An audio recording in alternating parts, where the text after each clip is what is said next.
अगर आप भी पनीर खाने के शौकीन हैं तो सावधान हो जाइए, क्योंकि जिसे आप पनीर समझकर खा रहे हैं शायद वो नकली भी हो सकता है।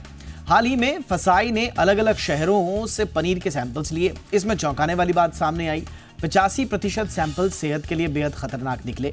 आखिर कैसे करें नकली और असली पनीर की पहचान? और ये नकली और असली पनीर का मसला तो वैसे भी आजकल बड़ी सुर्खियों में है। अब बहुत सारे सेलिब्रिटीज़ के रेस्टोरेंट से जुड़ी हुई खबरें भी आई, हालांकि वो वीडियो बाद में डिलीट कर दिया गया। लेकिन इस बीच नकली और असली पनीर की पहचान को लेकर बहस तेज हो गई है। तो स्वाभाविक रूप से आज हम पनीर का पंचनामा करेंगे, समझेंगे कि नकली और असली पनीर की पहचान कैसे करें और ये नकली पनीर का जाल ये कैसे ठीक होगा, मार्केट से कैसे नकली पनीर की तमाम जो खेपें हैं उनको निकालकर साफ सुथरा, स्वच्छ और सेहतमंद पनीर परोसा जाएगा। इसके लिए क्या कुछ करना होगा, खास मेहमान मेरे साथ होंगे। पहले आप देखिए ये रिपोर्ट। मेरा नाम है दीपक डोभाल।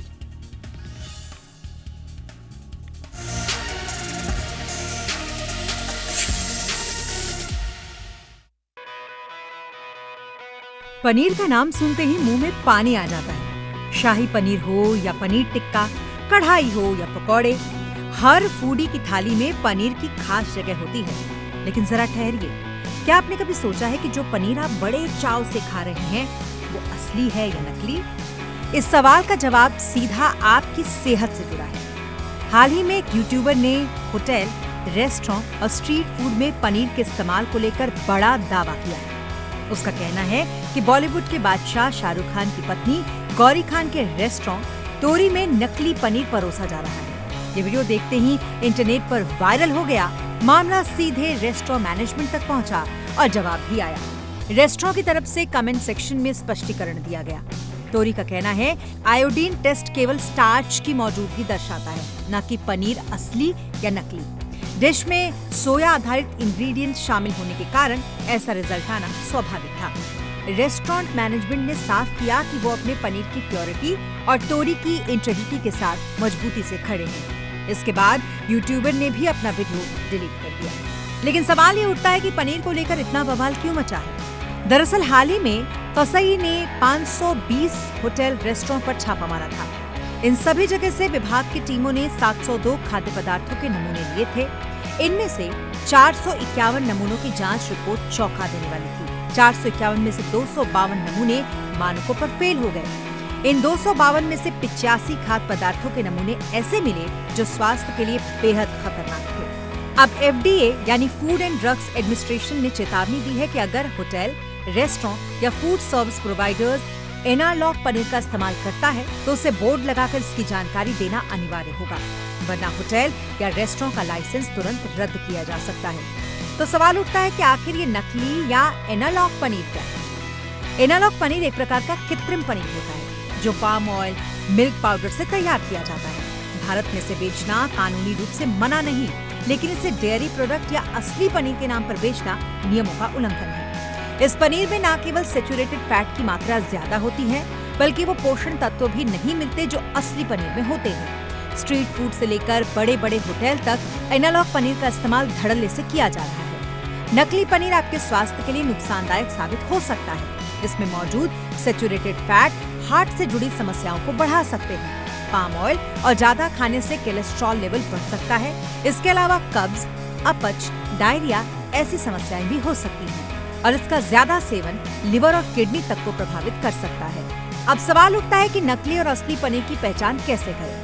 दरअसल एनालॉग पनीर का टेक्सचर सामान्य पनीर से ज्यादा हार्ड होता है। नकली पनीर का टेस्ट भी अच्छा नहीं होता। इसके अलावा आयोडीन टेस्ट में नकली पनीर का रंग काला पड़ जाता है। तो अगली बार जब भी होटल, रेस्टोरेंट या स्ट्रीट फूड में पनीर खाएं तो सिर्फ स्वाद नहीं, उसकी सच्चाई भी परखिए, क्योंकि सेहत से बड़ा कोई स्वाद नहीं होता। ब्यूरो रिपोर्ट, जी मीडिया।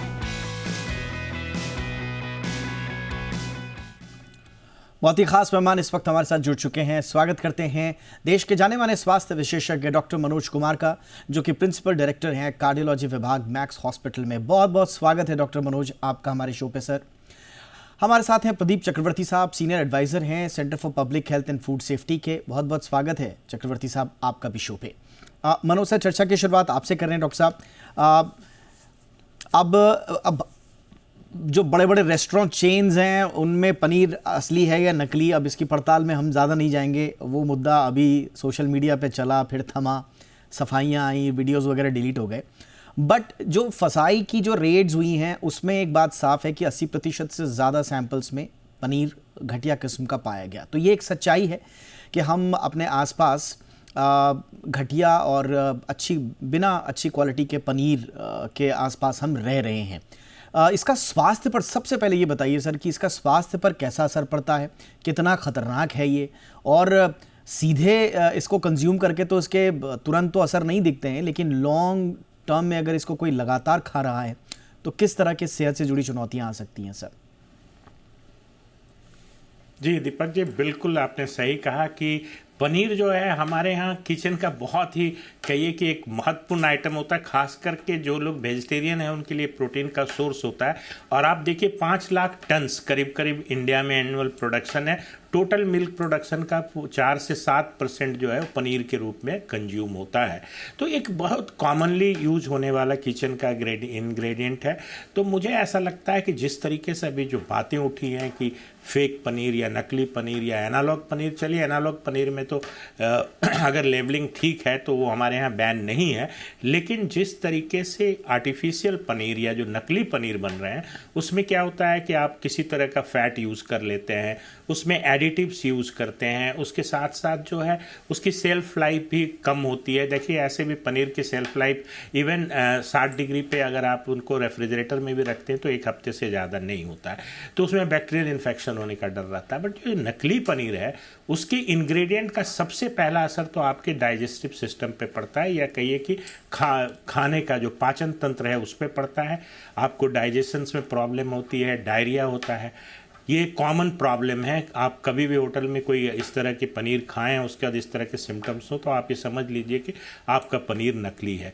दूसरी चीज़ कि अगर आप क्रॉनिक, जो आपने कहा कि लंबे समय तक लेने से क्या होगा, तो इसमें जो भी इंग्रेडिएंट हैं वो तीनों ऑर्गन को, जो हमारे वाइटल ऑर्गन्स हैं, किडनी, लीवर और हार्ट, तीनों को डैमेज करते हैं।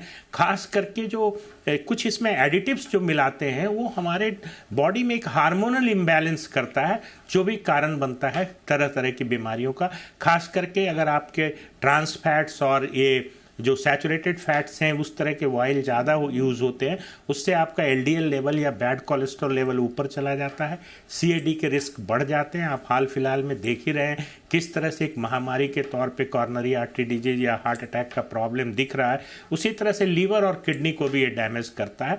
तो ये सब चीज़ें जो हैं वो आपके स्वास्थ्य को ये नुकसान पहुँचाता है।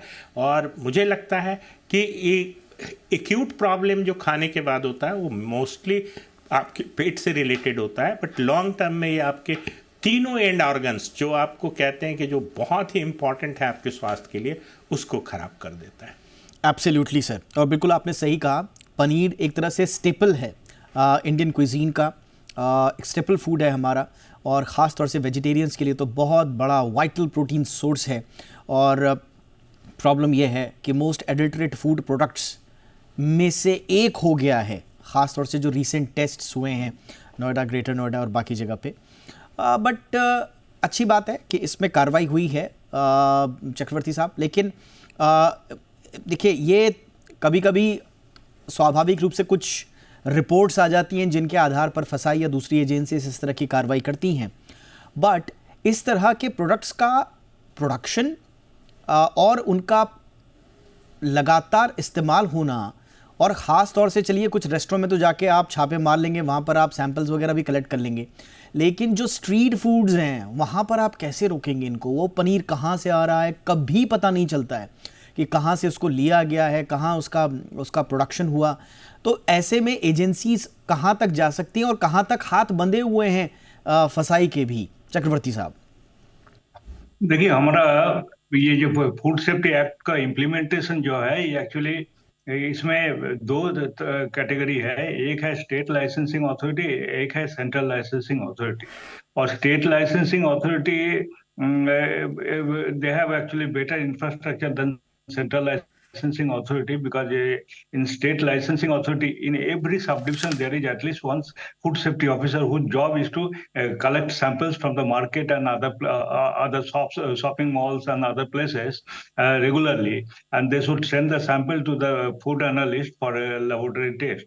But without going through the collection of samples, actually, this particularly if you visit this Gazipur Sabji Mandi, you will find that paneers are sold in the Sabji market, and there is no monitoring actually of the quality as well as the temperature.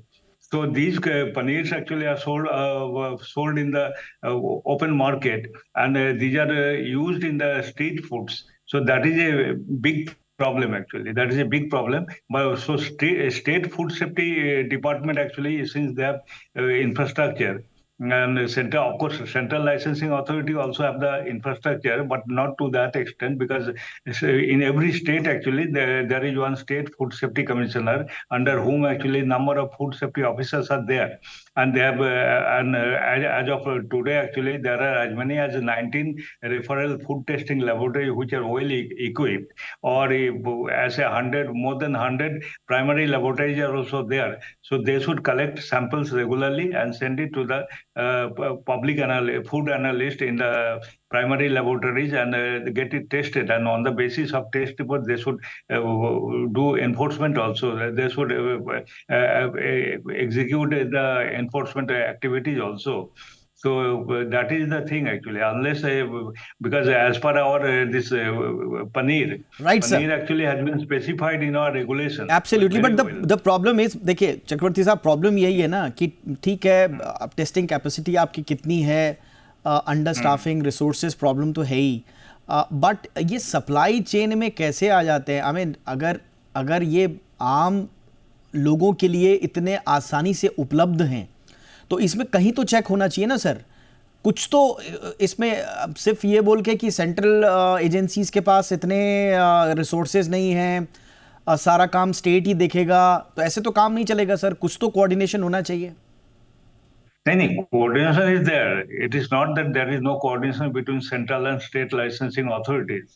But as per our act, actually, state food safety officer, they should collect the samples and send it to the laboratory for अब analysis. इसमें भी, अब samples की आपने बात करी sir, samples भी मैं देख रहा हूँ, इतने कम सैंपल से कैसे काम चलेगा? 702 अभी जो लिए नोएडा में, 702 लिए, इससे पहले मैं देख रहा था कि कहीं कर्नाटक के केस में कहीं 300 लिए गए, मेरे नंबर्स थोड़ा ऊपर नीचे भी हो सकते हैं, बट 300, 400, 500 इस तरह के इतने सैंपल्स लेकर, तो आपको नहीं लगता है कि जब एक बड़े लेवल पर लोगों की पब्लिक हेल्थ से जुड़ा ये इतना बड़ा इशू है तो हमको थोड़ा सैंपल साइज भी बढ़ाना चाहिए? कोऑर्डिनेशन कोई भी करे, किसी भी रूप में हो, लेकिन पब्लिक हेल्थ का इशू है, थोड़े बड़े सैंपल्स हों ताकि, और दूसरा इनके पकड़े जाने के बाद इनका होता क्या है? Fine and that's it sir. Yes, वो जो हमारा जो एक्ट है उसमें actually they will be fined and there is provision for jail also. So, but normally actually fine is levied on these vendors. Rule actually this public awareness and food safety officers also should carry out more, should take more samples actually. So that because consumers have the right to get money for their for the product actually, for which they are purchasing. Got it, sir. Got it, चक्रवर्ती साहब। मैं absolutely sir, मैं थोड़ा सा और आपके साथ regulatory issues पे बात करूंगा। एक छोटे से ब्रेक के लिए मैं रुक जाता हूं। रेगुलेटरी देखिए गैप्स कहां पर हैं, और दूसरा जैसा डॉक्टर साहब ने बताया कि आप इंस्टेंटली जाकर खा रहे हैं तो आपको शायद एक बार में समझ में ना आए, लेकिन क्रॉनिक अगर आप कंजम्पशन कर रहे हैं इस तरह के खराब पनीर का, तो फिर ये लास्ट में आपके ऑर्गन्स तक को इफेक्ट कर सकता है। ऐसे में क्या हमें ये नहीं चाहिए कि चाहे वो अंडर स्टाफ है, रिसोर्सेज का प्रॉब्लम है, या फिर रेगुलेटरी गैप्स हैं, उनको हम ज़्यादा मजबूत करें, लेकिन होंगे कैसे? इस पर एक छोटे से ब्रेक के बाद चर्चा करते हैं।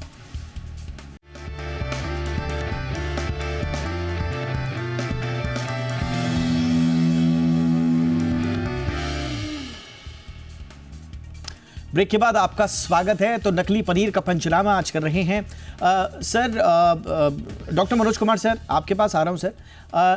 अब हम देखते हैं जो मार्केट में, हम हाउस होल्ड्स में तो आजकल देखते हैं सर कि थोड़ा लोग जागरूक भी हो गए हैं, थोड़ा ब्रांडेड पनीर भी लेना पड़े जिस पर फसाई, FDA इन सब की मोहर है, और उसके लिए थोड़ा सा एक्स्ट्रा पैसे भी देने पड़े तो लोग दे देते हैं, इतना कॉम्प्रोमाइज़ अब नहीं करते हैं।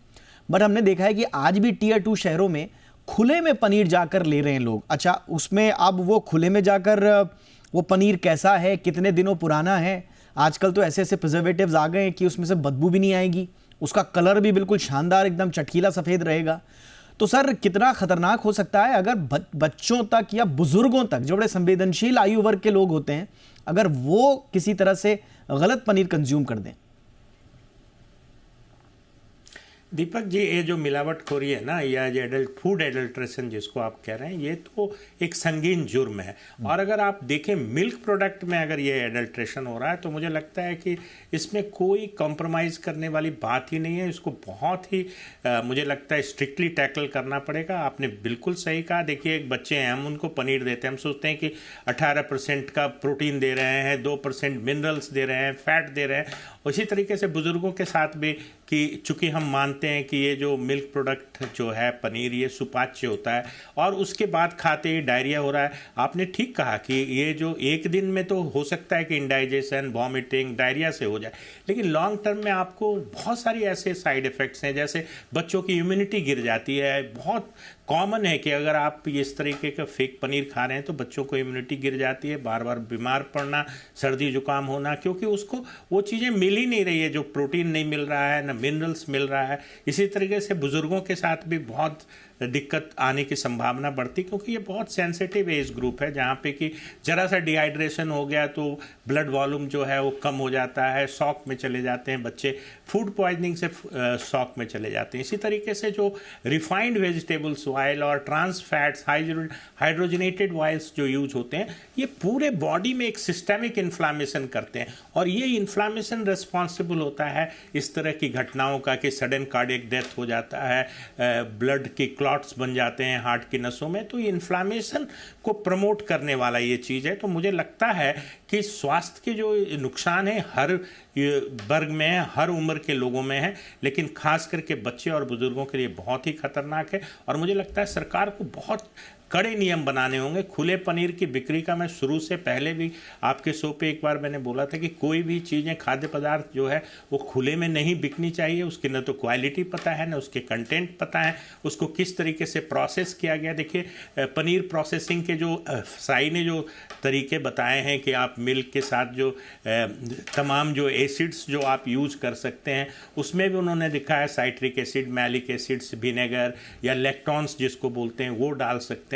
तो मुझे लगता है इससे बचने का, अभी जिस तरीके से जिस मास लेवल पे एडल्ट्रेशन है पनीर में, आप घरेलू पनीर पे शिफ्ट करना होगा, क्योंकि पहचान तो आसान है। आप जब पनीर को, रियल पनीर को आप प्रेस करते हैं तो उसमें से मिल्की टाइप का, हुए टाइप का निकलता है, उसकी महक मिल्क जैसी होती है। तो मुझे लगता है घर में पनीर बनाना कोई बहुत डिफिकल्ट काम नहीं है। घरेलू पनीर पे जाएं, या फिर लेवल्ड पनीर जिसमें कंटेंट्स लिखा हुआ हो, फसाई का मोहर लगा हुआ है, उसकी तरफ जाना होगा। खुले पनीर को अभी ना कहना होगा, और हमें लगता है कि हर जगह इस चीज़ को ध्यान में रखते हुए ही पनीर का कंजम्पशन करें। Absolutely sir. सबसे बड़ी प्रॉब्लम जो आपने बिल्कुल सही कहा सर, कि देखिए, एक तो जो वेजिटेरियन लोग होते हैं उनके लिए ये बड़ा प्राइम सोर्स ऑफ प्रोटीन होता है। दूसरा, बच्चों और बुज़ुर्गों को बड़ा पसंद है।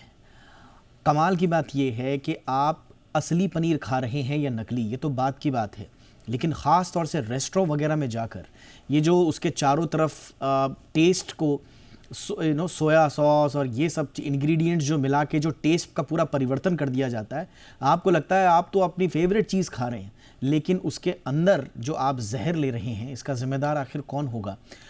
हमारे साथ चक्रवर्ती साहब भी लगातार बने हुए हैं। चक्रवर्ती साहब, कुछ दिनों पहले एक रिपोर्ट आई थी कि WHO ने एडवाइजरी दी है गवर्नमेंट ऑफ इंडिया को कि आप adulteration of milk and milk products लगातार अगर उनको ऐसे ही चलते रहने दिया गया तो 87% सिटीज़न जो हैं वो 2025 तक कैंसर के शिकार होंगे। ये फेक न्यूज़ थी। सरकार ने बिल्कुल इसको कहा कि साहब इस तरह की बातों में आप मत आइए। हमें याद है कि हमने भी अपने चैनल पे जन जागरूकता के लिए कहा था कि ये फेक न्यूज़ है। अब लेकिन समझ में यह आता है सर कि भले ही इतना बड़ा इसका लेवल ना हो, लेकिन adulteration of milk and milk product तो एक सच्चाई है ना सर हमारे देश में। हम चूक कहाँ रहे हैं सर, एजेंसी लेवल पर कहाँ चूक रहे हैं? अब लोग तो सर ये मान के बैठे हैं कि साहब हम एक बहुत सुरक्षित तंत्र में रहते हैं, लोकतंत्र में रहते हैं, हमारे पास एफडीए है, हमारे पास फसाई है, हमारे पास स्वास्थ्य महकमा है, उसके अंडर में काम करने वाले तमाम विभाग हैं जो हमारी सुरक्षा को सुनिश्चित कर रहे होंगे, वरना कैसे कोई अपने मुनाफे के लिए हमारी सेहत से खेल सकता है? तो क्या सर कहाँ पर चूक हो रही है? हमारे पास पैसे नहीं है क्या अपने लैब्स बढ़ाने के लिए, लोग बढ़ाने के लिए, वर्कफोर्स बढ़ाने के लिए, या इच्छा शक्ति नहीं है सर? कहाँ दिक्कत आ रही है कि लोग देश के नागरिकों की जान से खिलवाड़ कर रहे हैं? देखिए, एडल्ट्रेशन आता है नॉन पैकेज पनीर से ही। हमारा रेगुलेशंस में actually paneer should be packed, तो ऐसा ही है। बट नॉन पैकेज पनीर जो है इसमें कुछ भी कर सकता है कोई एट एनी स्टेज। तो ये एक्चुअली अभी जब इतना ज्यादा एडल्ट्रेशन हो रहा है तो we have to stop non package paneer for some time and then only it can be curbed, otherwise it will continue. Because non package paneer और ये जो खुला जैसा सब्जी मार्केट में बेच रहा है, रेलवे स्टेशन में बेच रहा है, ये सब अगर बंद नहीं होगा, वो भी अनपैकेज पनीर, ये सब बंद नहीं होगा तो ये इसको कंट्रोल करना ज्यादा मुश्किल ही है। बट सर आप तो फसाई में रहे हैं सर, आपको तो मालूम होगा कि कहाँ दिक्कत आ रही है। मैं इसलिए आपसे बार बार पूछ रहा हूं कि आपके अपने ऑब्जर्वेशन में क्या ऐसे पॉइंट्स हैं जो एजेंसीज के होने के बावजूद, ऑफिसर्स के होने के बावजूद, विभाग, मंत्रालय, इन तमाम चीजों के होने के बावजूद ये सब हो रहा है? नहीं, एजेंसी का जो ऑफिसर्स है all are not equally competent और वो उतना इनिशिएटिव भी नहीं लेता है। तो उस साइड से आता है। बट लेबोरेटरी का कोई कमी नहीं है अभी, आज के दिन में लेबोरेटरी का कोई कमी नहीं है। These are all well equipped laboratories. But जो फूड सेफ्टी ऑफिसर है, they are not lifting samples actually which they should have lifted for testing purpose. नहीं तो क्यों सर ये अधिकारी क्या सर इनकी लोकल कारोबारियों के साथ सांठगांठ होती है? ये लोग क्या लापरवाह हैं, इनकॉम्पिटेंट हैं? और अगर ये क्या है, मतलब दिक्कत क्या है? ये क्या रिश्वत खा लेते हैं ये लोग? नहीं, कुछ तो साठगांठ तो है ही। इसीलिए एक्चुअली इंस्पेक्शन में भी हम लोग देखा कि हम लोग एक बार सोचा था कि जो इंस्पेक्टर जाएगा इंस्पेक्शन के लिए उसको बॉडी कैमरा देना है, so that we can also see from the headquarters that वो लोग क्या इंस्पेक्शन कर रहे हैं। तो ये तो है, but number of food safety officers कम नहीं है actually. They should draw more samples and then only it will be. अच्छा, आप ये कह रहे हैं सर कि बार बार जो हवाला दिया जाता है कि साहब फसाई, एफडीए जैसी संस्थाओं के पास जो है वो वर्कफोर्स की कमी है, ऐसी कोई दिक्कत नहीं है। अगर जितने मौजूद वहां पर अधिकारी हैं, अगर वो चाहें तो रोका जा सकता है sir. Yes, absolutely, they should take more initiative. ये इनिशिएटिव का कमियां है ऑफिसर्स में, फूड सेफ्टी ऑफिसर्स में, because food safety officers are the backbone in this act. They should draw the sample, only then it can be tested in the laboratory. So food safety officers should be more energetic and enthusiastic, and they should be more, they should take proactive role. Absolutely, energetic and enthusiastic तो होंगे ही sir, लेकिन आप जो कह रहे हैं ऐसा लग रहा है एनर्जी और इंथुजियाज्म आता है, अगर थोड़ा बहुत पैसा कहीं से आ जाए तो एनर्जी, इंथुजियाज्म अपने आप आ जाता होगा। बहरहाल sir, doctor Manoj Kumar sir, आप देख रहे हैं कि हमारे तंत्र की हालत क्या है। अब ऐसा लगता है कि ले दे के अब हम क्या खा रहे हैं, कहाँ से पनीर ले रहे हैं, कहाँ से चीज़ें ले रहे हैं, सारी जिम्मेदारी हमारी ही एज ए कंज्यूमर कि हम ही अपना ध्यान रखें। हमारा ध्यान रखने वाला ना कोई, ना सरकार है, ना कोई अधिकारी है, और दुकानदार तो छोड़ ही दीजिए। तो सर, छोटी छोटी बातें जो हमें अपने बच्चों की, अपने बुजुर्गों की जान बचाने के लिए खुद ही जिम्मेदारी से अपनी गांठ बांध करके रख लेनी चाहिए, वो छोटी छोटी बातें सर। देखिए, सरकारी लेवल पे या कहिए कि गवर्नेंस लेवल पे इंटेंशन और इम्प्लीमेंटेशन दोनों बहुत ज़रूरी है। हम छोटे छोटे कंट्री में जाते हैं, वहाँ पे ज़रा सा भी एडल्ट्रेशन, और ख़ास करके मिल्क प्रोडक्ट में एडल्ट्रेशन, तो वहाँ क्राइम माना जाता है। लेकिन मुझे लगता है कि जब तक ये चीज़ें हम केवल सामाजिक और हमारी जो संरचना है, जो ऑफिशियल्स हैं, उस पर छोड़ दें तो मुझे लगता है ठीक नहीं होगा। अपने लेवल पे, इंडिविजुअल लेवल पे, पारिवारिक लेवल पे मुझे लगता है कि पैक्ड पनीर के लिए जाएं, घर में बनाया हुआ पनीर इस्तेमाल करें और कोशिश करें कि रेस्टोरेंट में जाके आप पनीर ना खाएं। खास करके जो ये मैं देखता हूँ कई जगह फास्ट फूड के जगह पे देखता हूँ कि इतने बड़े बड़े पनीर के टुकड़े वो इवन ब्रेड पकौड़ा में भी डालते हैं, जो कॉस्ट इफेक्टिव भी मुझे नहीं लगता है कभी कभी। तो निश्चित तौर पे वहाँ एक शंका होती है कि यहाँ पे कुछ ना कुछ तो धांधली है। अपने स्वास्थ्य को अपने ध्यान में रखते हुए पनीर एक निश्चित तौर पे प्रोटीन का बहुत अच्छा सोर्स है। खास करके जो लोग वेजिटेरियन हैं, जो एग्स तक नहीं लेते हैं, एग वाइट कितना अच्छा होता है वो हमें भी पता है, बट बहुत लोग नहीं लेते हैं। हमारे यहाँ इतनी वेजिटेरियंस की संख्या है, बहुत सारे समाज हैं जहाँ पे वेजिटेरियन खाना ही मतलब कहिए कि वो रिचुअल्स है, मैंडेटरी है। तो वैसी जगह पे मुझे लगता है घर में पनीर बनाएं, दूध गर्म करें, उसमें नींबू डालें और पनीर बनाएं। और अगर इस्तेमाल करना है तो जो ब्रांडेड पनीर हैं जिसमें आपको क्लैरिटी है कि इसमें क्या है, वही इस्तेमाल करें। ये दुकानों पे जाके वो चाकू से काट काट के आपको टुकड़े देते हैं, वो खुला हुआ कितने दिन से रहता है, सुबह से शाम तक भी ऐसे कहा जाता है। देखिए आप देखे होंगे सेल करते हुए पनीर को पानी में रखे वो एक ब्रिक सा उसको काट के देते रहते हैं। अगर आप एक दिन 24 घंटे से भी कम समय में फ्रेश पनीर अगर आप बना के खुले में रखते हैं तो उसके खराब होने की संभावना रहती है। बिल्कुल तो घर पे बना हुआ पनीर लें, ब्रांडेड पनीर लें, इसी से बचाव करें। हो सकता है सरकार इन चीज़ों को देख के सचेत हो। और आपने बहुत ही एक कहिए कि महत्वपूर्ण मुद्दा उठाया है फूड एडल्ट्रेशन का, इसके लिए मैं आपका भी बहुत आभारी हूं। और दर्शकों को बस मैं यही कहना चाहता हूं कि अपनी जो स्वास्थ्य की जो रक्षा है, जब तक आपको लगता है कि सिस्टम अभी वर्क नहीं कर पा रहा है तो अपने हाथ में लें, अपने आप को स्वस्थ रखें। Absolutely sir. एक जाते जाते एक आंकड़ा आपको बता दे रहा हूं ताकि आप इस मुद्दे की गंभीरता को समझ पाएं। 2016 का आंकड़ा है, लगभग $70 बिलियन का इंडिया का डेयरी मार्केट था 2016 का। सोचिए आप, उसमें से सिर्फ 20%, इतने बड़े डेयरी मार्केट का सिर्फ 20% मिल्क जो है वो हैंडल होता है कोऑपरेटिव्स और प्राइवेट डेयरीज से, यानी कि जिनका थोड़ा लिखत पढ़त है गवर्नमेंट के पास। बाकी जो 80% है वो एडल्ट्रेशन के लिए खुला है अनऑर्गेनाइज सेक्टर में। तो अब आप समझ जाइए, मुझे लगता है कि 2016 के बाद से कुछ हालात तो बदले होंगे, लेकिन आज भी एक बहुत बड़ा हिस्सा अनऑर्गेनाइज सेक्टर में है।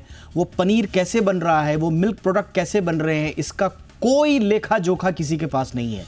इसलिए जैसा डॉक्टर साहब ने कहा, जाते जाते अब जब तक आपको लगता है कि सिस्टम रोबस्ट नहीं है, अपनी सुरक्षा अपने हाथ। और जो चक्रवर्ती साहब ने आज बहुत इंपॉर्टेंट बातें यहाँ पर रखी हैं, उससे आपको पता चल गया होगा कि हमारे तंत्र में कितनी खामियां अभी मौजूद हैं जिनको अभी पाटना बाकी है। धन्यवाद, बहुत बहुत शुक्रिया प्रदीप चक्रवर्ती साहब। Thank you so much doctor Manoj Kumar sir, आप हमेशा की तरह हमारे दर्शकों के लिए बहुत जानकारी भरी बातें लेकर आते हैं, उसके लिए बहुत बहुत शुक्रिया। Thank you sir, thank you so much. Show में इतना ही, अपना ख्याल रखिए, नमस्कार।